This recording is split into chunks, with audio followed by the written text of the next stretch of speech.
സുജയ, ഭീഷണി ഫലിച്ചു എന്ന ചോദ്യത്തിന് സാമ്പത്തികമായ ലാഭം എന്ന നിലയിൽ അത് ഫലിച്ചിട്ടുണ്ട്. 200 കോടിയിലേക്ക് കടന്നിരിക്കുന്നു എന്നുള്ളതാണ് അതുണ്ടാക്കിയ വിവാദം. ഇന്നലെ രാത്രി മുഴുവൻ കേരളത്തിലെ പല തിയേറ്ററുകളിലെ തള്ളിച്ച് നമ്മൾ കണ്ടതാണ്. എനിക്കൊന്ന് സുജയും ഇന്നലെ രാത്രിയിലാണ് കണ്ടത്. ഞാനും ഇന്നലെ രാത്രിയിൽ ഈ സിനിമ കണ്ടു. പാലക്കാട് വെച്ചാണ് കണ്ടത്. രാത്രിയിൽ 12:30-ക്ക് ക്യൂ നിൽക്കുന്ന ആളുകളെ കണ്ടു. മലയാള സിനിമയുടെ ചരിത്രത്തിൽ ഇന്നേ വരെ ഏതെങ്കിലും ഉത്സവ സീസണുകളിലെ തിയേറ്ററുകളിൽ നിറയുന്നത് നമ്മൾ കണ്ടിട്ടുണ്ട്. അതല്ലാതെ കേരളമെമ്പാടുമുള്ള തിയേറ്ററുകളിൽ ഇന്നലെ വലിയ റഷായിരുന്നു. ഇന്ന് പുലർച്ചെ 4 മണിക്കാണ് പല ഷോകളും അവസാനിച്ചത്. അപ്പോൾ ആ അർത്ഥത്തിൽ സാമ്പത്തിക ലാഭം സിനിമയ്ക്കുണ്ടാക്കി.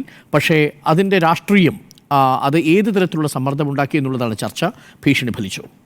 ഇതിലൊരു ഭീഷണി ഉണ്ടായിട്ടില്ല എന്നത് ഒരു ഭാഗത്ത് നിങ്ങളൊക്കെ തന്നെ സമ്മതിക്കുന്നുണ്ടല്ലോ. കാരണം ഡോക്ടർ അരുൺ തന്നെ ഈ വിഷയമുണ്ടായപ്പോൾ ആദ്യഘട്ടത്തിൽ തന്നെ എടുത്ത അല്ലെങ്കിൽ അതിനുശേഷം താങ്കളുടെ സമൂഹ മാധ്യമ പോസ്റ്റിൽ നിന്ന് ഞാൻ മനസ്സിലാക്കിയത് ഏതെങ്കിലും തരത്തിൽ നേരിട്ട് ഒരു ഭീഷണിപ്പെടുത്തുന്ന ഒരു സമീപനം ഉണ്ടായിട്ടില്ല എന്നത് വ്യക്തമാണ്, എവിഡൻ്റ് ആണ്. ഒരു തരത്തിലും ഒരു ഏജൻസിയോ അല്ല എന്നുണ്ടെങ്കിൽ ഈ സർക്കാരിൻ്റെ ഭാഗമായ ഏതെങ്കിലും വെണ്ടറോ അങ്ങനെ ഒരു ഭീഷണിയിലേക്ക് പോയിട്ടില്ല. എന്നാൽ സെൻസറിങ്ങിനായിട്ടുള്ള തീരുമാനം ഇവരെടുക്കുമ്പോൾ ആദ്യത്തെ 20 മിനിറ്റ് എന്ന നിർദ്ദേശം സെൻസർ ബോർഡിൽ നിന്ന് വരുന്നുണ്ട്.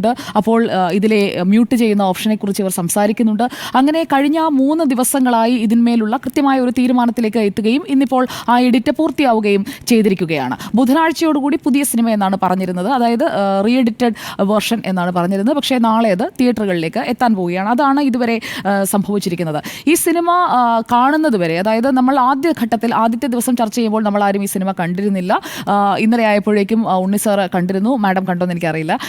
അപ്പോൾ ഈ സിനിമ കണ്ടു കഴിയുമ്പോഴേക്കും നമ്മുടെ മനസ്സിൽ വരുന്ന പ്രധാനപ്പെട്ട കാര്യം, ഇതൊരു മോഹൻലാൽ ചിത്രം എന്ന് കരുതിയാണ് കാത്തിരുന്നത്. ലൂസിഫർ പോലെ ഒരു മോഹൻലാൽ ചിത്രം എന്ന് കരുതിയാണ് കാത്തിരുന്നത്. പക്ഷേ ആ സിനിമയ്ക്കായി ചെലവഴിച്ച സമയം പൂർത്തിയാകുമ്പോൾ അതൊരു മോഹൻലാൽ ചിത്രമല്ല, അത് ഒരു പൃഥ്വിരാജ് ചിത്രമായിട്ടാണ് എനിക്ക് തോന്നിയത്. കാരണം പൃഥ്വിരാജിനാണ് ആ സിനിമയിൽ ഇമ്പോർട്ടൻസ്. അത് സയ്യിദ് മസൂദിൻ്റെ കഥയാണ്. സയ്യിദ് മസൂദിൻ്റെ പ്രതികാരത്തിനായി സഹായിക്കുന്ന ഒരു വലിയ ക്രിമിനലായ അബ്രാം ഖുറേഷി അബ്രാമിനെയാണ് നമ്മൾ ഈ സിനിമയിൽ കാണുന്നത്. അതിൽ സ്റ്റീഫൻ വളരെ തുലോം തുച്ഛമായ സീനുകളിൽ മാത്രം വന്നു പോകുന്ന ഒരാളാണ്. സ്റ്റീഫൻ നെടുമ്പള്ളിയുടെ ട്രാൻസിഷനാണ് 2ാം ഭാഗത്തിൽ ഉണ്ടാവുക എന്നതാണ് നമ്മൾ കരുതിയിരുന്നത്. അതായത് സ്റ്റീഫനിൽ നിന്ന് നാട് വിട്ടുപോകുന്ന 15-കാരിൽ നിന്ന് പിന്നീട് എവിടെയാണ് ഈ സ്റ്റീഫൻ ആയിരുന്നത്, മുംബൈ, ആ വേർഷനൊക്കെ ഇനി 3ാം ഭാഗത്തിലാണ് വരിക എന്നതാണ് ചിത്രം അവസാനിക്കുന്ന ഭാഗം എത്തുമ്പോൾ നമുക്ക് മനസ്സിലാക്കാൻ കഴിയുക. അപ്പോൾ ഈ സിനിമയുടെ ഒരു പ്രോഗ്രഷൻ അത് ആരാധകർ ആഗ്രഹിച്ച രീതിയിലാണോ ഈ 2ാം ഭാഗത്തിൽ സംഭവിച്ചത് എന്ന കാര്യത്തിൽ എനിക്ക് സംശയമുണ്ട്. മാത്രമല്ല ഈ ഒരു സിനിമ ഇപ്പോൾ 5 ദിവസത്തിനകം 200 കോടി രൂപ ഈ 200 കോടി ക്ലബിലേക്ക് ഈ സിനിമ എത്തിയിട്ടുണ്ടെങ്കിൽ അത് കലാമൂല്യം കൊണ്ട് മാത്രമാണെന്ന് ഞാൻ കരുതുന്നില്ല. അത്രയധികം കലാമൂല്യമുള്ള ഒരു സിനിമയായി ഞാൻ കാണുന്നില്ല. വളരെ ഓണസ്റ്റ് ആയിട്ടുള്ള ഒപ്പീനിയനാണ്. അത്രയധികം കലാമൂല്യമുള്ള ഒരു സിനിമയായി ലൂസിഫർ കൂടി കണ്ട ഒരാളെന്ന നിലയിൽ, മോഹൻലാലിൻ്റെ ഒട്ടുമിക്കവാറും എല്ലാ സിനിമകളും കാണുന്ന ഒരാൾ എന്ന നിലയിൽ എനിക്കിത് കലാമൂല്യമുള്ള മോഹൻലാൽ എന്ന താരശരീരത്തെ പൂർണ്ണമായും ഉപയോഗിച്ച ഒരു സിനിമയായി എനിക്ക് തോന്നുന്നില്ല. കാരണം മോഹൻലാൽ അങ്ങോട്ടും ഇങ്ങോട്ടും നടക്കുന്ന, യഥാർത്ഥത്തിൽ ഞാൻ ഡോക്ടർ അരുണിനോട് നേരത്തെ സംസാരിച്ചപ്പോഴും അത് സൂചിപ്പിച്ചിരുന്നു. അതായത് ഈ സിനിമയിൽ മോഹൻലാലിൻ്റെ ഒരു വേർഷൻ നമ്മൾ എടുത്ത് നോക്കുകയാണെങ്കിൽ മോഹൻലാൽ അഭിനയിച്ച ഭാഗങ്ങൾ മാത്രമായി എടുത്തു വെച്ചൊന്ന് നോക്കൂ. അതിൽ മോഹൻലാലിൻ്റെ ഒരു പ്രൊമോ ഷൂട്ടാണ് അല്ലെങ്കിൽ ഒരു പരസ്യ ഷൂട്ടാണ് അവിടെ നടന്നിരിക്കുന്നത്. Mohanlal left to right, Mohanlal right to left, പിന്നെ മോഹൻലാലിൻ്റെ ഹെലികോപ്റ്റർ എൻട്രി, അതുപോലെ തന്നെ മോഹൻലാലിൻ്റെ ചർച്ചാ എൻട്രി, അതായത് ഈ ഗോവർദ്ധനെ കാണുന്നതടക്കം അതിലെല്ലാം ഈ പറയുന്ന സീൻസാണ്. സീനുകൾ വളരെ നന്നായി തന്നെ, സിനിമാറ്റോഗ്രാഫി വളരെ നന്നായി തന്നെ, വിദേശ ലൊക്കേഷനുകളടക്കം വളരെ നന്നായി തന്നെ ചെയ്തിട്ടുണ്ട്. എന്തായാലും അണിയറ പ്രവർത്തകർക്ക് ഈ മേക്കിംഗ് എന്ന് പറയുന്നത് അവർക്ക് നല്ല രീതിയിൽ നിർവഹിക്കാൻ സാധിച്ചു. പക്ഷേ അതിൽ നിന്ന് കഥ നഷ്ടപ്പെട്ടു പോയോ എന്ന ഒരു സംശയം കാണുന്ന ഒരു ആസ്വാദകന് ഉണ്ടായിട്ടുണ്ടെങ്കിൽ അത് തെറ്റു പറയാൻ കഴിയില്ല. അവിടെയാണ് ഈ വിവാദങ്ങൾ എമ്പുരാൻ എന്ന സിനിമയെ തുണച്ചിരിക്കുന്നത് എന്നതാണ് എൻ്റെ വിലയിരുത്തൽ. അപ്പോൾ ഈ സയ്യിദ് മസൂദിൻ്റെ കഥ, സയ്യിദ് മസൂദിൻ്റെ പ്രതികാരത്തിൻ്റെ കഥ, സയ്യിദ് മസൂദ് പ്രതികാരം ചെയ്യുന്നത് എന്തിനാണ്? ബജ്രംഗിയെ പോലെയുള്ള അല്ലെങ്കിൽ തൻ്റെ കുടുംബത്തെ ഒന്നാകെ കൊന്നൊടുക്കിയ ഹിന്ദു ഭീകരനെ തിരിച്ച് കൊലപ്പെടുത്തി ആ പ്രതികാരം നിർവഹിക്കുന്നതിൽ അവസാനിപ്പിക്കുന്ന ഒരു സിനിമ. അതാണ് കാരണം 200 കോടി ക്ലബിൽ കയറിയെങ്കിൽ കേരളത്തിൽ ഒട്ടുമിക്കവാറും എല്ലാവരും ഇതിനകം കണ്ടു കഴിഞ്ഞിട്ടുണ്ടാകും എന്ന് വേണം കരുതാൻ. ഇനിയിപ്പോൾ അടുത്ത ദിവസങ്ങളിൽ കാണാനായി ഇരിക്കുന്ന ആളുകളുണ്ടാകും. ഞാൻ കഥയിലേക്ക് പോകുന്നില്ല. ഇതിൽ ഒറ്റ വാചകം, താൻ അറിയാതെ തന്നെ ഞാൻ ഉപയോഗിക്കുകയായിരുന്നു എന്ന് ഇന്ദ്രജിത്തിൻ്റെ കഥാപാത്രമായ ഗോവർദ്ധനോട് മോഹൻലാലിൻ്റെ ഖുറേഷി അബ്രാം പറയുന്നുണ്ട്. അതാണ് പൃഥ്വിരാജ് വെടിപ്പായിട്ട് ഈ സിനിമയിൽ ചെയ്തിരിക്കുന്നത് എന്നുള്ളതാണ് എൻ്റെ ടേക്ക്. പൃഥ്വിരാജ് മോഹൻലാലിനെ ഈ സിനിമയിൽ അങ്ങനെ ഉപയോഗിക്കുകയാണ് ചെയ്തത്. മോഹൻലാൽ പോലും അറിയാതെ മോഹൻലാലിനെ കൃത്യമായി കുറേ സീനുകളിൽ പ്ലേസ് ചെയ്യുന്നു. മോഹൻലാൽ ചിത്രം എന്ന ഒരു ബ്രാൻഡിങ് അതിന് വരുന്നു. ആ ബ്രാൻഡിങ് ഉപയോഗിച്ചുകൊണ്ട് സിനിമയുടെ മാർക്കറ്റിംഗ് വളരെ വിദഗ്ധമായി തന്നെ നിർവഹിക്കുന്നു. ഇപ്പോൾ വന്ന വിവാദം പോലും വളരെ വിദഗ്ധമായി, വളരെ ക്ലവറായിട്ട് തന്നെ ഉപയോഗിക്കുന്നു. ആ രീതിയിൽ ആ സിനിമയുടെ വരുമാനം അത് ഉദ്ദേശിച്ചതിന് മുകളിലേക്ക് കൊണ്ടുപോകാനായിട്ടുള്ള കൃത്യമായ സ്ട്രാറ്റജി ഇതിൽ വർക്കൗട്ട് ആയിട്ടുണ്ട് എന്ന് വേണം മനസ്സിലാക്കാൻ. മോഹൻലാലിന്റെ ഈ ഖേദപ്രകടനം അടക്കം അതിലേക്ക് കോൺട്രിബ്യൂട്ട് ചെയ്തിട്ടുമുണ്ട്. ഇപ്പോൾ ഉണ്ണിസാർ അടക്കമുള്ള ആദ്യഘട്ടത്തിൽ പിന്തുണച്ച ആളുകളെയെല്ലാം ഞങ്ങൾ പിന്തുണച്ചവർ ചമ്മിപ്പോയല്ലോ എന്ന് തോന്നിപ്പിക്കുന്ന തരത്തിലേക്കാണ് ആ ഖേദപ്രകടനം വന്നു വീണത്. കാരണം ഞാൻ ഇന്നലെയും പറഞ്ഞതാണ്, കേരളത്തിൽ 20% BJPക്ക് ഇതുവരെ നേടാൻ കഴിഞ്ഞ ഏറ്റവും ഉയർന്ന വോട്ട് വിഹിതം. അപ്പോൾ അത്രമാത്രം വോട്ട് വിഹിതമേ ഉള്ളൂ. കേരളത്തിൽ നിന്ന് ഒരു MP മാത്രമേ ഉള്ളൂ, നിയമസഭയിൽ ഒരു MLA ഇല്ല. പഞ്ചായത്തുകളും കോർപ്പറേഷനുകളും ഒക്കെ നഗരസഭകളും എല്ലാം എടുത്തു നോക്കിക്കഴിഞ്ഞാലും ഒരിക്കലും UDFും LDFും ചേർന്ന് നിൽക്കുന്ന, അല്ലെങ്കിൽ ഇന്ത്യ മുന്നണി ചേർന്ന് നിൽക്കുന്നതിൻ്റെ എവിടെയാണ് NDA അല്ലെങ്കിൽ BJP കേരളത്തിൽ നിൽക്കുന്നത് എന്നതുകൂടി മനസ്സിലാക്കി വേണം. കേരളത്തിൽ ഇത്രത്തോളം ഭീഷണിയുണ്ട്. സോഷ്യൽ മീഡിയ പോസ്റ്റുകൾ കണ്ടാലുടനെ ഖേദം പ്രകടിപ്പിക്കുന്ന ഒരു മോഹൻലാൽ, അത് അത്രയ്ക്ക് അങ്ങോട്ട് ഉൾക്കൊള്ളാൻ എല്ലാവർക്കും കഴിയുന്ന ഒരു സാഹചര്യമല്ല. അപ്പോൾ അവിടെയും ഈ രീതിയിലുള്ള ഒരു ബ്രില്യൻസ് ഈ ടീമിന് ഉപയോഗിക്കാൻ കഴിഞ്ഞിട്ടുണ്ട്. മറ്റൊരു പ്രധാനപ്പെട്ട കാര്യം, ഇനി നേരിടാൻ പോകുന്ന ഭീഷണി എന്നുള്ളതല്ല, ഇനി നേരിടാൻ പോകുന്ന ഒരു ചാലഞ്ചായി ഞാൻ മനസ്സിലാക്കുന്നത് ഇതിൽ ഉപയോഗിച്ചിരിക്കുന്ന, ചിത്രീകരിച്ചിരിക്കുന്ന പല കാര്യങ്ങളിന്മേലുമുള്ള ആക്ഷൻസ് ആണ്. അത് ഭീഷണിയായിട്ടല്ല, അത് സാങ്കേതികമായി അവർ വിശദീകരിക്കേണ്ടി വരും. എന്തുകൊണ്ട് അങ്ങനെ ചെയ്തു എന്നുള്ളത് പറയേണ്ടി വരും. കാരണം കഴിഞ്ഞ ദിവസം ഞാൻ സൂചിപ്പിച്ചതാണിത്, പാർട്ടി പേരുകൾ, വ്യക്തികൾ, അതെല്ലാം പ്രതീകാത്മകമായിട്ടാണ് ചിത്രീകരിക്കുന്നത്. പക്ഷേ അവിടെ നാഷണൽ ഇൻവെസ്റ്റിഗേഷൻ ഏജൻസിയുടെ പേരും ലോഗോ ഓൾമോസ്റ്റ് അതുപോലെ തന്നെയാക്കിയാണ് കാണിച്ചിരിക്കുന്നത്. അപ്പോൾ അക്കാര്യത്തിൽ ഇപ്പോൾ ഇനിഷ്യേറ്റ് ചെയ്തിട്ടുണ്ട് നടപടി എന്ന് കേൾക്കുന്നു. അക്കാര്യത്തിൽ NIAയുടെ ഭാഗത്തു നിന്നുള്ള ഇനിഷ്യേറ്റ് ചെയ്തിരിക്കുന്ന നടപടി എന്താണ് എന്നത് വ്യക്തത വരേണ്ടിയിരിക്കുന്നു. NIAയുടെ ക്രെഡിബിലിറ്റിയെ കാണിക്കുന്നതിലല്ല, CBI അന്വേഷണത്തെക്കുറിച്ച്, CBIയെ കുറിച്ച് പറയുന്നു, പോലീസിനെ കുറിച്ച് പറയുന്നു. അത് ആ അന്വേഷണ ഏജൻസിയെ അന്വേഷണം നടത്തുന്നു എന്ന രീതിയിലാണ്. ഇവിടെ ദേശീയ സുരക്ഷാ ഏജൻസിയുടെ ക്രെഡിബിലിറ്റി ഇല്ലാതാക്കുന്ന രീതിയിൽ ഈ സിനിമയിൽ കാണിച്ചിട്ടുണ്ട്. അതായത് രാഷ്ട്രീയ സമ്മർദ്ദത്തിന് വഴങ്ങുന്നതാണ് ഇന്ത്യയുടെ ദേശീയ സുരക്ഷാ ഏജൻസി എന്ന് കാണിക്കുന്ന രീതിയിലാണ് ചിത്രീകരിച്ചിരുന്നത്. മാത്രമല്ല IBയെയും അതേ രീതിയിലാണ്, IBയുടെ ഉദ്യോഗസ്ഥനെ കൂടെ കൊണ്ടു നടക്കുകയാണ്, ഇതിലെ പൊളിറ്റിക്കൽ കിങ് മേക്കേഴ്സ് കൂടെ കൊണ്ട് നടക്കുന്നതായി ചിത്രീകരിക്കുന്നു. ആ രണ്ട് കാര്യങ്ങളിലും ഈ രണ്ട് ഏജൻസികൾക്കും ഇനിഷ്യേറ്റ് ചെയ്യാവുന്നതാണ്. അത് NIA ചെയ്യട്ടെ, നമ്മൾ ആരും തീരുമാനിക്കേണ്ട കാര്യമില്ല. അതുകൊണ്ടാണ് ഞാൻ പറഞ്ഞത് NIA എന്താണ് ചെയ്യുക എന്നുള്ളത് NIAയുടെ ഭാഗത്തേക്ക് വിടാം. അപ്പോൾ ഈ 2 മണിക്കൂർ 8 മിനിറ്റ് 10ാമത്തെ സെക്കൻഡിൽ വന്നിരിക്കുന്ന ചിഹ്നവും ഏജൻസിയുടെ നമ്പറും ഒക്കെ അടയാളപ്പെടുത്തിയിട്ടുള്ള ആ സിനിമ എങ്ങനെയാണ് അതിനി എടുക്കാൻ പോകുന്നത് എന്നുള്ളത് നമുക്ക് കാത്തിരുന്ന് കാണാം. വെട്ടില്ല എന്ന് പറഞ്ഞുകൊണ്ടിരുന്നവർ ഇപ്പോൾ എന്തായാലും വെട്ടുകൊണ്ട എമ്പുരാൻ അടുത്ത ദിവസം മുതൽ കാണാനിരിക്കുകയാണല്ലോ. അപ്പോൾ ആ രീതിയിലെ നിങ്ങളൊക്കെ ഇപ്പോൾ വരുത്തിയ ഭാവ വ്യതിയാനത്തെ ഞാൻ കാണുന്നുള്ളൂ. ഇനി മറ്റൊരു പ്രധാനപ്പെട്ട കാര്യം, ആവിഷ്കാര സ്വാതന്ത്ര്യത്തെക്കുറിച്ച് പറയുന്നവർ TP51 എന്ന സിനിമ എടുത്ത സംവിധായകൻ മൊയ്തു താഴത്ത് ഇന്ന് നമ്മുടെ ചാനലിൽ വന്നിരുന്ന് പറഞ്ഞത് അത് പ്രേക്ഷകരടക്കം കേട്ടതാണ്. TP51 സിനിമയുടെ സംവിധായകന് എന്താണ് സംഭവിച്ചത്? അയാൾക്ക് പാതിരാത്രിയിൽ താൻ താമസിക്കുന്ന വീട്ടിൽ നിന്ന് പിഞ്ചു കുഞ്ഞുങ്ങളും, അയാൾ പറഞ്ഞത് പനിച്ചു കിടക്കുന്ന കുഞ്ഞുങ്ങളുമായി ആ വീട് വിട്ടിറങ്ങേണ്ടി വന്നു. അവിടെ താമസിക്കാൻ കഴിയാതെ കണ്ണൂരിൽ നിന്ന് മാറി താമസിക്കേണ്ടി വന്നു ആ സിനിമ സംവിധാനം ചെയ്തതിൻ്റെ പേരിൽ. അത് TP51, TP ചന്ദ്രശേഖരൻ്റെ കൊലപാതകം 51 വെട്ടുവെട്ടി TP ചന്ദ്രശേഖരനെ കൊന്നതാണ് എന്നത് കൃത്യമായി വ്യക്തമായ ഒരു കേസാണ്. ആ കേസിനെ ആസ്പദമാക്കിയെടുത്ത സിനിമ 10 വർഷം മുമ്പത്തെ കാര്യമാണ്. പക്ഷേ അതിൽ ഇയാൾക്ക് ഉണ്ടായ അനുഭവം ഇതാണ്. അപ്പോൾ അങ്ങനെ ചെയ്ത പാർട്ടിയുടെ ആൾക്കാർ, അങ്ങനെ ചെയ്ത പാർട്ടി ഭരിക്കുന്ന കേരളത്തിൽ ആവിഷ്കാര സ്വാതന്ത്ര്യത്തെക്കുറിച്ച് വലിയ രീതിയിൽ പറയുന്നുണ്ടല്ലോ. അപ്പോൾ അന്ന്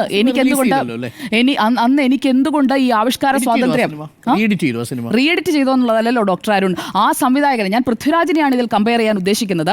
മൊയ്തു താഴത്ത് എന്ന സംവിധായകന് പിഞ്ചു കുഞ്ഞുങ്ങളെയും എടുത്ത് വീട് വിട്ടിറങ്ങി പോകേണ്ടി വന്നു രാത്രിയിൽ കേരളത്തിൽ. പൃഥ്വിരാജ് സുഖമായി ഹോട്ടലിലോ വീട്ടിലോ ഒക്കെ ആണെങ്കിലും അവിടെ കിടന്നുറങ്ങുകയും അദ്ദേഹത്തിന്റെ കാര്യങ്ങൾ ചെയ്യുകയും ചെയ്യുന്നുണ്ട്. പൃഥ്വിരാജിനെ തേടി ഇതുപോലെ പാർട്ടിക്കാരോ ആരും വരുന്നുമില്ല. പൃഥ്വിരാജിന് തന്റെ ആശയപ്രകാശനം നിർവഹിക്കാനും എല്ലാം സാധിക്കുന്നുണ്ട്. അപ്പോൾ പിന്നെ എവിടെയാണ് ഭീഷണി? പൃഥ്വിരാജിനെ ആരാണ് ഭീഷണിപ്പെടുത്തിയത്? പൃഥ്വിരാജിനെ ഒറ്റതിരിഞ്ഞ് ആക്രമിക്കുകയാണ്. അത് സിനിമയാകുമ്പോൾ വിമർശനം വരും. സിനിമ എടുത്തു വെച്ചിരിക്കുന്ന സംവിധായകന് ആ സിനിമ എടുത്തു വെച്ചിരിക്കുന്നത് ഇഷ്ടപ്പെടാത്ത ആളുകൾ വിമർശിക്കും. അല്ലാതെ എല്ലാവരും കൈയടിക്കണമെന്ന് പറഞ്ഞാൽ ഈ സോക്കോൾഡ് ആവിഷ്കാര സ്വാതന്ത്ര്യം നിലനിൽക്കില്ലല്ലോ. ആവിഷ്കാര സ്വാതന്ത്ര്യം പോലെ തന്നെ അതിനിപ്പുറത്തുണ്ട് അഭിപ്രായ സ്വാതന്ത്ര്യം. ആ അഭിപ്രായ സ്വാതന്ത്ര്യമാണ് ആളുകൾ ആ സിനിമയോടുള്ള വിമർശനമായി ചൂണ്ടിക്കാട്ടുന്നത്. എല്ലാവരും എൻ്റെ പടത്തിന് കൈയടിക്കണം എന്ന് പറഞ്ഞിട്ട് കാര്യമില്ല. കയ്യടിക്കൊപ്പം തന്നെ വിമർശനവും കൂക്കിവിളിയും ഒക്കെ നേരിടാനായി ഒരു കലാരൂപം എടുക്കുന്ന ആൾ തയ്യാറായി തന്നെ വേണം. അതിൽ മല്ലികാ സുകുമാരനെ കൊണ്ട് ഫേസ്ബുക്ക് പോസ്റ്റ് ഇട്ടതുകൊണ്ട്, മല്ലികാ സുകുമാരൻ വിവിധ ചാനലുകളിൽ പോയി പ്രതികരണം നടത്തിയത് കൊണ്ട് ഒന്നും കാര്യമില്ല. പൃഥ്വിരാജ് വന്നിട്ട് പറയണം, എൻ്റെ പടം ഞാൻ എഡിറ്റ് ചെയ്യുന്നില്ല, ഞാൻ എടുത്ത പടമാണ്, ഞാൻ സംവിധായകനാണ്, വർഷങ്ങൾ നീണ്ട എൻ്റെ പ്രയത്നത്തിലൂടെ ഞാൻ എടുത്ത പടം ഞാൻ എഡിറ്റ് ചെയ്യുന്നില്ല, അല്ലെങ്കിൽ എഡിറ്റ് ചെയ്യാനായിട്ട് ഔദ്യോഗികമായിട്ട് ആവശ്യപ്പെടട്ടെ, ഈ പടം എഡിറ്റ് ചെയ്താലേ നിങ്ങൾക്ക് തിയേറ്ററിൽ ഇനി അത് പ്രദർശിപ്പിക്കാൻ പറ്റൂ എന്നുള്ളത് ഔദ്യോഗികമായിട്ട് പറയട്ടെ.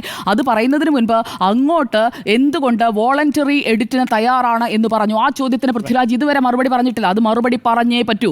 അപ്പോൾ അതിൽ RSSന് പൃഥ്വിയുടെ ജാതകം അറിയില്ല എന്നൊക്കെ പറയുന്ന മല്ലികാ സുകുമാരൻ പ്രളയകാലത്ത് രക്ഷപ്പെടുത്തിക്കൊണ്ടുപോയതും അതുപോലെ തന്നെ പൃഥ്വിരാജിന്റെ ആദ്യ ചിത്രത്തിന് നേരിട്ട വെല്ലുവിളിയുടെ സമയത്ത് അതൊക്കെ അന്ന് സഹായിച്ച ആളുകളൊക്കെ തുറന്നെഴുതുന്നുണ്ട് സമൂഹ മാധ്യമങ്ങളിൽ. അപ്പോൾ ജാതകം അറിയില്ല എന്ന് പറയുമ്പോൾ പഴയ കാര്യങ്ങൾ മറക്കരുത് എന്നുള്ളത് അവിടെ പറയുന്നുണ്ട്. പിന്നെ ഞാൻ ഒന്ന് രണ്ട് കാര്യങ്ങൾ കൂടി പറഞ്ഞ് പെട്ടെന്ന് അവസാനിപ്പിക്കാം. ഇതിൽ ഈ സാത്താൻ ആരാധന, അതാണല്ലോ നേരത്തെ ഉണ്ണിസാർ സൂചിപ്പിച്ചത്. ഈ ചിത്രത്തിൽ സാത്താൻ ആരാധന അല്ലെങ്കിൽ ഒരു സേറ്റാനിക് വർഷിപ്പിനെ പ്രോത്സാഹിപ്പിക്കുന്ന എലമെന്റ്സ് ഉണ്ട് എന്ന് തന്നെയാണ് ഞാൻ കരുതുന്നത്. അതിൻ്റെ ഒന്നാമത്തെ കാര്യം, ഈ പ്രിയദർശിനി രാംദാസ്, അതായത് മഞ്ജു വാര്യരുടെ കഥാപാത്രം തിരഞ്ഞെടുക്കുന്ന വണ്ടി നമ്പർ, അതായത് മോഹൻലാലിന്റെ സ്റ്റീഫന്റെ വണ്ടി നമ്പർ തന്നെയാണ്, അതുപോലെ തന്നെ അച്ഛൻ്റെയും വണ്ടി നമ്പർ അത് തന്നെയാണ് 666. അത് ഈ 666 ഉള്ള ആ കാർ മതി എനിക്ക്, ഇനി അങ്ങോട്ട് ഞാൻ രാഷ്ട്രീയത്തിലേക്ക് എൻ്റർ ചെയ്യുമ്പോഴേക്കും എനിക്ക് ആ വണ്ടി മതി എന്ന് പറഞ്ഞ് നേരത്തെ ഉപയോഗിച്ചുകൊണ്ടിരുന്ന വിദേശ കാർ മാറ്റുകയാണ്. എന്നിട്ട് ഈ 666ലേക്ക് മാറുകയാണ്. അതായത് സെയ്റ്റാനിക് ആയിട്ടുള്ള ആ ഒരു ഡെവിൾസ് വേ ആണ് എനിക്ക് ഇനി രാഷ്ട്രീയത്തിൽ നിലനിൽക്കുന്നതിന് നല്ലത്. കാരണം ഈ 2 ഫയൽ വെച്ചിട്ട് മോഹൻലാൽ പറയുന്നുണ്ട്, ഇത് ചൂസ് ചെയ്യുന്നതിനെ കുറിച്ച് പറയുന്നുണ്ട്. അതിനുശേഷം ചൂസ് ചെയ്യുന്ന വണ്ടി നമ്പർ 666 ആണ്.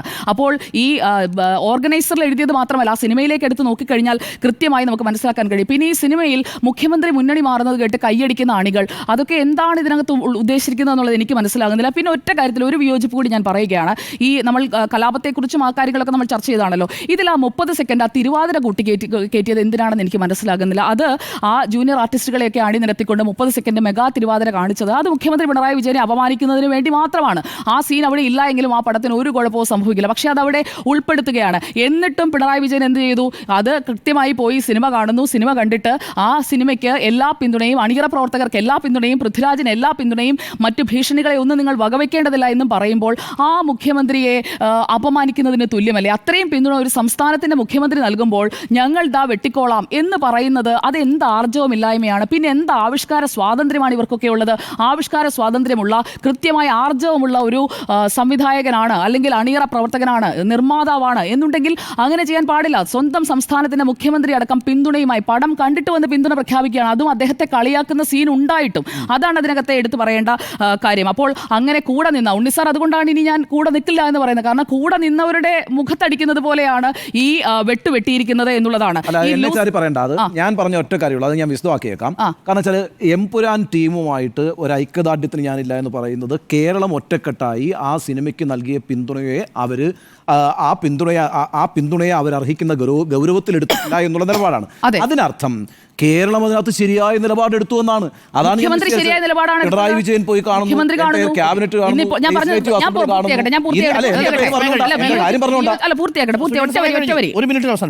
ശരി, പക്ഷേ ഈ സിനിമയെക്കുറിച്ച് ഭീഷണിയൊന്നുമല്ല ഇതിൽ മാർക്കറ്റിംഗ് ടാക്ടിക്സ് നല്ല രീതിയിലുണ്ട് എന്നതാണ് എൻ്റെ കൃത്യമായിട്ടുള്ളൊരു വിലയിരുത്തലാണ്. ഇതിൽ ഇനി പൃഥ്വിരാജും ടീമും അതിന് എന്തൊക്കെ പറഞ്ഞു കഴിഞ്ഞാലും ഇതിൽ മാർക്കറ്റിംഗ് ആണ്, ബിസിനസ് ടാക്ടിക്സ് ആണ്. അതിൽ ഡിവിസീവായിട്ടുള്ള പൊളിറ്റിക്സോ അല്ലെങ്കിൽ അങ്ങനെയുള്ള എലമെന്റ്സോ എന്തുണ്ടെങ്കിലും പടം ഹിറ്റാകണം, പണം വാരണം. ആശീർവാദ് സിനിമാസിന് 25 വർഷം പൂർത്തിയാക്കിയെങ്കിലും കഴിഞ്ഞിറങ്ങിയ ബറോസ് അടക്കമൊക്കെ ഉണ്ടാക്കിയ നഷ്ടങ്ങൾ നികത്തണം. അപ്പോൾ ആ നഷ്ടങ്ങളെല്ലാം ഒന്നിച്ച് തിരിച്ചു പിടിക്കുന്നതിന് വേണ്ടിയിട്ടുള്ള മാർക്കറ്റിംഗ് ടാക്ടിക്സ് ആണ്. അല്ലാതെ ഈ സിനിമ കലാമൂല്യം കൊണ്ട് എന്തായാലും ഈ പറഞ്ഞ 200 കോടിയിൽ എത്തില്ല എന്നുള്ളതും ആ സിനിമ കണ്ടിറങ്ങിയതോടുകൂടി ബോധ്യപ്പെട്ട കാര്യമാണ്.